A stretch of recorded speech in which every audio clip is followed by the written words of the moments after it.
Hi Glenn, how are you? How are you? Good to see you. Good to see you too. Thank you for having me. Congratulations on this film. I'm traumatized. Well, I hope you had fun with the trauma. Con Gaby Cam y Javier Ibarreche. I also feel like I have a great responsibility being part of the media, but I actually wanted to start by asking you that. How much of what it's going on nowadays, 2025, helps the story get scarier and more worrying that maybe the context of 1987 did? By the way, that's a really wise way and crazy thing to take away from the movie, in a really good way, which is responsibility, right? Responsibility of the media, because, I think one of the wild things about this story is obviously this is a fun, nonstop action movie, right? It is the reason you go to the movies. This is like a movie I'd take all my buddies to and we get to enjoy it. One of the things I'm really proud of, one of the things I think makes this movie unique is how topical it is. The story that Stephen King wrote in 1982 is set in 2025. Here we are, 2025, and all the things that he sort of wrote about are coming true. And what you're talking about with this hero that's on the run, this guy who's just trying to get some medicine for his daughter, he signs up for this unwinnable game show with a survival rate of 0. He is signing up to die essentially, and the media is making him out to be a villain, and I find what's a very fascinating thing is in this clickbait culture that we're in, that happens so quickly. We're so quick to make heroes and villains of people. We're so even the deep fake element of like what to trust and how and who to trust and what sources to trust. It's all sort of baked into this, these ideas of paranoia and power and heroes and villains. And I think it makes this story, while a very fun escapist sort of movie, a movie that you can just enjoy, is also a movie about our times. And I think it makes it really special and nuanced and dynamic. How are you? Hey, good to see you. How you doing? Good to see you. It's been a while. I know. When was the last time I saw you? I think it was for last night in Soho, but every time I talk to you, I know it's going to be about a great movie, and this is not an exception. So thank you so much for having me. Thank you. And I would like to start by asking you, because it's a great film, but it's also a film that leaves you thinking plenty of things, especially if you work in the media like I do. And I wanted to ask you, did it leave you thinking things as well? Like, did you have any second thoughts on whether or not films can also manipulate collectiveness? Well, I think, the book was written decades ago and is alarmingly prescient, both in the fact that it was published in 1982, but it was written 10 years before that, and set in the year 2025. So the idea that Stephen King had plucked like a number out of the air and like, here we are. But also I think, we've made the movie having the knowledge of, at least 25 years of a particular kind of reality show. So I feel everything I know about those shows and what's presented on TV and how they're made and how people's kind of like lives and words are manipulated, I think all of that just factored into this movie, So, really, I think, the best of genre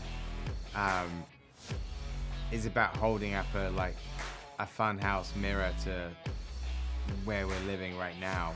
It's obvious that media and even movies, I would say, control the narrative. And you being part of this world, how do you make sure you control your own narrative, whether it is in social media or what happens with movies and you being out there? Yeah, I mean, you can't. At the end of the day, there is no control. And anyone that thinks they can have control over anything is lying to themselves and other people. I mean, at the end of the day, I think the only thing that you can do as a human being on this planet is know who you are, know who you love, who loves you, and just try to do it as well as you can. But unfortunately, look, if you're in this job, if you're in your position, anybody that sort of is in front of a lens in any way, there's obviously side effects and pressures that go along with those things, but you can't unfortunately, it's not something you can control. It just is. It's just It just is. It's just the world we live in. I don't know. I would never believe a bad thing about you. Oh, I I'll make sure appreciate it. You don't have to name names, but do you remember when was the last time you watched something on TV and you were concerned by what you were watching? Oh my lord. I mean, I didn't. There used to be in the UK. I guess it was the UK version of American Idol called X Factor, and I just became very aware on that show that like I just felt that they were sort of exploiting some contestants who were like obviously bad auditions to make them a laughing stock on stage, because they knew exactly what they were doing, because they were putting people who were bad singers or there was some other personality quirk in front of millions of viewers with no real thought about the aftercare and the sort of what would happen to that person once it's gone on TV and they're like a national laughingstock. And this, by the way, is a singing competition. But that doesn't mean that it doesn't, like, you know, that isn't disturbing to see people made fun of on national TV. I mean, I love a thought-provoking movie, and I do think that in the you know, the darkness of the theater, it's interesting to feel your way through certain things that you don't want to feel in your real life. In this case, like the terror of a rigged game and a hostile world that is, you know, wants to see you humiliated and murdered. I don't want to experience that, but I had a great time watching Glenn Powell experience it. So I think that's really a place that cinema holds in our culture, is that opportunity to experience and feel things like terror. I don't want to feel it in my life, but my body almost requires me to feel it in some form, you know? You know, this is a story that Stephen King wrote in 1981. It's like 45 years ago about, you know, it's a speculation about a 2025 that luckily didn't turn into reality, because we don't have a game show like The Running Man that has, you know, poisoned the minds of all the Americans. I believe people are good, thoughtful people. They have irreconcilable differences sometimes, but, you know, we don't live in that world. This is a satire, you know. This is intended to be thought-provoking, but also it's an Edgar Wright movie. So it's, you know, you're gonna have a good time. It's going to be thrilling and it's going to be a fast ride, but you're gonna laugh. But I love what you did with this story, because it's also a good reflection on us and on how we should be asking ourselves if what we see is real. And I wanted to ask you, I love the YouTuber character. I think he's amazing. Have you ever found your own filmography explained by someone else on social media? Ha! I mean, yes.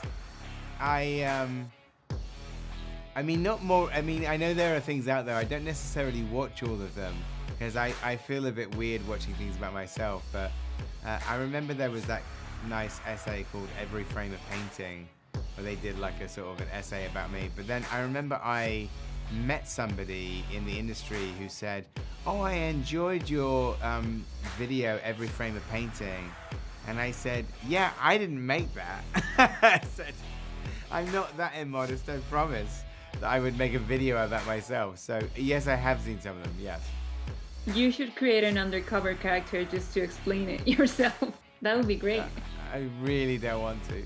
The reality is it's a, I think the fun part about playing Ben Richards that I really loved is that this is a guy who's literally, again, going out of his house. I call it the most dramatic pharmacy run of all time.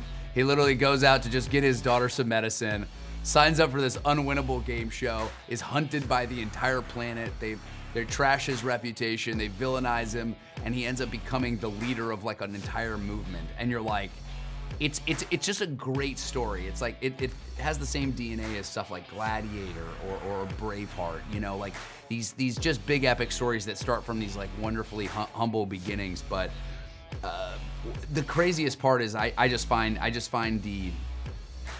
hope this movie sort of lets people, like what you're talking about, responsibility, lets people sort of sit in the world we live in and just maybe instead of just passively scrolling, really think about it a little bit more. I think it will happen. Thank you so much for your time and congratulations on an amazing film. I loved it.